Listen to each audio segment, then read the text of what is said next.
তীব্র গরমে নাকাল জনজীবন। দাবদাহের আরও খবর জানাতে এই মুহূর্তে পটুয়াখালীর রাঙ্গাবাড়িতে আছেন সহকর্মী শিকদার জাবির হোসেন। আমরা সরাসরি যুক্ত হব তার সঙ্গে। জাবির, বেড়েই চলছে তাপমাত্রার পারদ, তীব্র গরমে অতিষ্ঠ জনজীবন, বিশেষ করে শ্রমজীবী মানুষ বিপাকে পড়েছেন। আপনারা দেখতে পাচ্ছেন যে ফুটপাতের যে সকল দোকানদার রয়েছেন, রিক্সা চালক, ভ্যান চালক, এসব শ্রমজীবী যে মানুষগুলো রয়েছেন তারা চরমভাবে বিপাকে পড়েছেন।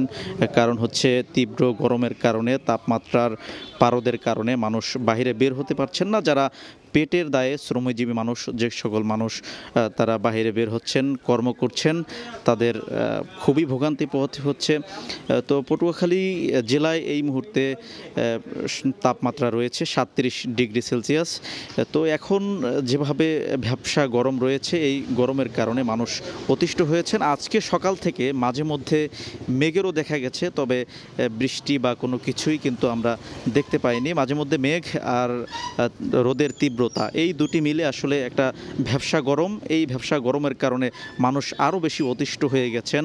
অনেকেই ডায়রিয়া আক্রান্ত হচ্ছেন, বিভিন্ন রোগে কিন্তু আসলে মানুষ অনেকেই শয্যাশয়ী রয়েছেন, এবং অনেক মানুষই কিন্তু বাহিরে বের হতে ভয় পাচ্ছেন, কারণ